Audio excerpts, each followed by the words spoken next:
Hello and नमस्ते friends. मैं मनोज कुमार यादव, एक फाइनेंशियल डॉक्टर। हमारे YouTube channel money manager Manoj पर आपका हार्दिक स्वागत है। फ्रेंड्स, आज इस वीडियो में हम बात करेंगे एलआईसी पॉलिसी जीवन लाभ टेबल नंबर 936 के संबंध में। फ्रेंड्स, यह एक non linked participating individual life assurance saving plan है। फ्रेंड्स, यह प्रोटेक्शन एंड सेविंग फीचर्स का बहुत अच्छा कॉम्बिनेशन है। इस पॉलिसी के अंतर्गत बीमा अवधि समाप्त होने के बाद बीमा धारक को एकमुश्त धनराशि का भुगतान कर दिया जाता है, और यदि किसी कारणवश बीमा अवधि के दौरान बीमा धारक की मृत्यु हो जाती है तो उस दशा में बीमा धारक के नॉमिनी को भी एकमुश्त धनराशि का भुगतान कर दिया जाता है, बशर्ते पॉलिसी उस स्थिति में चालू हो। इसी प्रकार इस पॉलिसी में बीमा धारक को लोन की सुविधा भी मिलती है। फ्रेंड्स, अब बात करते हैं हम इस पॉलिसी के बेनिफिट्स की। सबसे पहले डेथ बेनिफिट। इस पॉलिसी के अंतर्गत बीमा धारक की बीमा अवधि के दौरान यदि किसी कारणवश मृत्यु हो जाती है तो उसके नॉमिनी को सम एश्योर्ड ऑन डेथ का सिंपल रिवर्सनरी बोनस और फाइनल एडिशनल बोनस के साथ में भुगतान कर दिया जाता है। यहाँ सम एश्योर्ड ऑन डेथ से मतलब है बेसिक सम एश्योर्ड या बीमा धारक के सालाना प्रीमियम के कम 7 गुना। इन दोनों में से जो भी धनराशि अधिक होगी उसका भुगतान किया जाता है, लेकिन यह धनराशि किसी भी दशा में मृत्यु की तारीख तक बीमा धारक द्वारा भुगतान किए गए समस्त प्रीमियम का कम से कम 105% होना चाहिए। और इस 105% की गणना के लिए उसके द्वारा भुगतान किए गए समस्त प्रीमियम में से एक्स्ट्रा प्रीमियम, राइडर प्रीमियम और समस्त टैक्स को घटा करके किया जाता है। अब बात करते हैं मैच्योरिटी बेनिफिट। इस पॉलिसी के अंतर्गत बीमा धारक को बीमा अवधि पूर्ण होने के बाद सम एश्योर्ड ऑन मैच्योरिटी का सिंपल रिवर्सनरी बोनस और फाइनल एडिशनल बोनस के साथ में एकमुश्त भुगतान कर दिया जाता है। यहाँ सम एश्योर्ड ऑन मैच्योरिटी से मतलब है basic sum assured. Participation in profits, यानी कि यह पॉलिसी एलआईसी को होने वाले लाभ में शामिल होती है और उसी लाभ से प्राप्त धनराशि से ही बीमा धारकों को बोनस का भुगतान किया जाता है। Eligibility conditions and other restrictions. इस पॉलिसी के अंतर्गत मिनिमम सम एश्योर्ड 2 लाख रुपए है, यानी कि कोई भी व्यक्ति 2 लाख रुपए से कम की बीमा पॉलिसी नहीं ले सकता। मैक्सिमम बेसिक सम एश्योर्ड, उसकी कोई भी लिमिट नहीं है, लेकिन बीमा पॉलिसी देते समय अंडर राइटिंग गाइडलाइंस को देखा जाएगा और यह पॉलिसी 2 लाख रुपए से ऊपर 10,000 रुपये के मल्टीपल में किसी भी धनराशि तक दी जा सकती है। मिनिमम एज एट एंट्री, यानी कि इस पॉलिसी को लेने के लिए व्यक्ति की आयु कम से कम 8 वर्ष पूर्ण होनी आवश्यक है। Policy term. इस पॉलिसी के अंतर्गत बीमा धारक को 3 टर्म का ऑप्शन मिलता है। नंबर 1 16 साल, नंबर 2 21 साल और नंबर 3 25 साल। तो बीमा लेने वाला व्यक्ति इन तीनों में से कोई सी भी एक टर्म ले सकता है। Premium paying term. इस पॉलिसी के अंतर्गत 16 साल की टर्म में बीमा धारक को 10 साल तक प्रीमियम देना होता है। इसी प्रकार 21 साल वाली पॉलिसी में 15 साल और 25 साल वाली पॉलिसी में 16 साल तक प्रीमियम जमा करना होता है। Maximum age eight entry.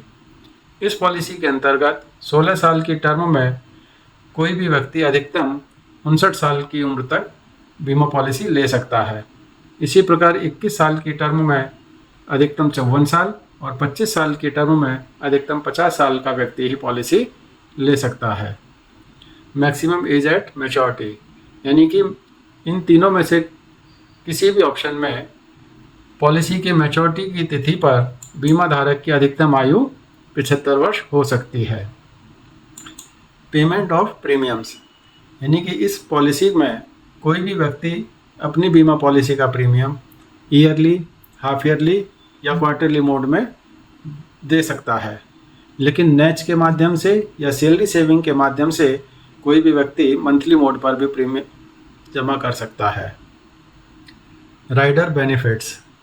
इस पॉलिसी के अंतर्गत बीमा धारक को 5 राइडर उपलब्ध हैं, जिन्हें वह अतिरिक्त प्रीमियम देकर चुन सकता है। Number 1 accidental death and disability benefit rider. Number 2 accident benefit rider, यानी कि इन दोनों में से कोई सा एक ही राइडर ले सकता है। New term assurance rider, new critical illness benefit rider और premium waiver benefit rider. Premium waiver benefit rider किसी भी बच्चे की पॉलिसी में ही लिया जा सकता है। ग्रेस पीरियड, इस पॉलिसी के अंतर्गत ईयरली, हाफ ईयरली या क्वार्टरली मोड की पॉलिसी में बीमा धारक को 30 दिन का अतिरिक्त समय बीमा प्रीमियम जमा करने के लिए दिया जाता है और इस अवधि में उस व्यक्ति का रिस्क कवर भी बना रहता है और उससे किसी प्रकार की कोई लेट फीस भी नहीं ली जाती है। लेकिन यदि प्रीमियम का मोड मंथली है तो उस दशा में केवल 15 दिन का ही उसको ग्रेस पीरियड मिलता है।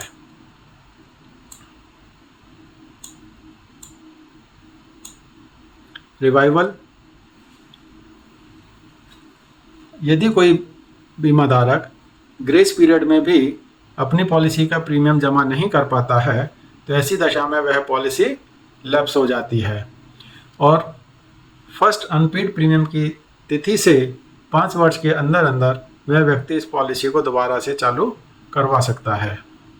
लोन, इस पॉलिसी में यदि बीमा धारक ने कम से कम 2 वर्ष का प्रीमियम जमा करवाया हुआ है और पॉलिसी चालू हालत में है तो वह इस पॉलिसी पर LIC से भी लोन ले सकता है। सरेंडर, इसी प्रकार इस पॉलिसी में कम से कम 2 वर्ष का प्रीमियम जमा करने के पश्चात इस पॉलिसी को बीमा धारक कभी भी सरेंडर कर सकता है। सरेंडर के समय बीमा धारक को गारंटीड सरेंडर वैल्यू या स्पेशल सरेंडर वैल्यू, इनमें से जिसमें भी अधिक धनराशि बनेगी उसका भुगतान बीमा धारक को कर दिया जाता है। Paid up policy, paid up policy से मतलब है कि यदि किसी पॉलिसी में बीमा धारक ने 2 वर्ष से कम समय का ही प्रीमियम जमा किया हुआ है और उसकी देय तिथि और उसके पश्चात ग्रेस पीरियड का भी समय निकल चुका है तो उसको सभी अधिकार समाप्त हो जाते हैं। यानी कि ऐसी दशा में बीमा धारक को ना तो पॉलिसी की मैच्योरिटी की तिथि पर मैच्योरिटी का कोई अमाउंट मिलेगा और यदि उसके साथ में कोई दुर्घटना हो जाती है तब भी किसी तरह का कोई क्लेम LIC द्वारा नहीं दिया जाता।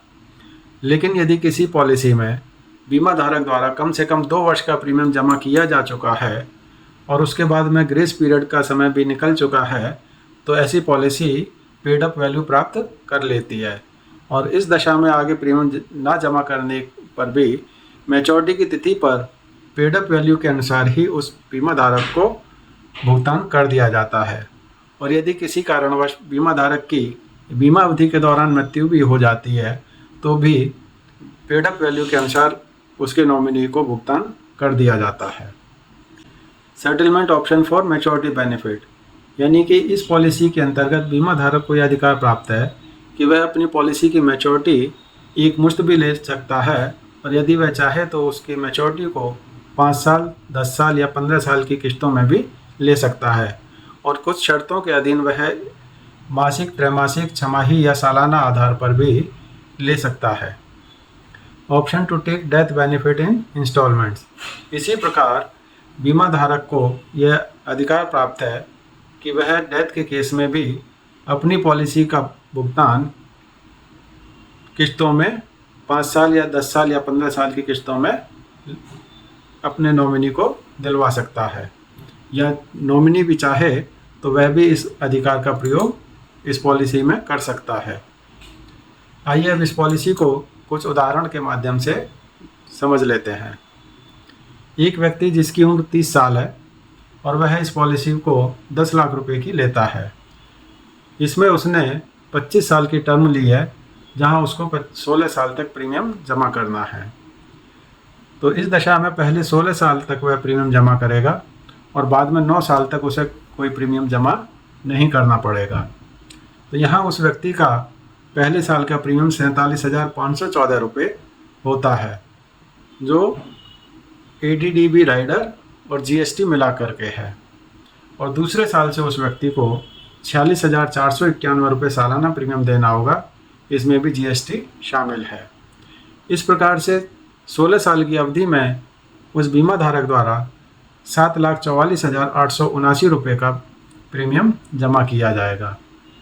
इसके बाद 25 साल पूर्ण होने पर उस बीमा धारक को करीब 26,25,000 रुपये मैच्योरिटी के रूप में प्राप्त होंगे। इस 26,25,000 में से बेसिक सम एश्योर्ड के 10 लाख रुपये, बोनस के 11,75,000 रुपये और फाइनल एडिशनल बोनस के 4.5 लाख रुपये होते हैं। फ्रेंड्स, यहाँ यह ध्यान देने योग्य बात है कि यह मैच्योरिटी की अमाउंट 26,25,000 रुपये फिक्स नहीं है। यह निगम के भविष्य के अनुभव के आधार पर कम या ज़्यादा भी हो सकती है। आइए अब इस पॉलिसी को एक दूसरे उदाहरण के माध्यम से भी देख लेते हैं। यहाँ पर भी बीमा लेने वाले व्यक्ति की आयु 30 साल है, 10 लाख रुपए बीमा धन की पॉलिसी लेता है और इसमें राइडर भी 10 लाख रुपए का लिया गया है।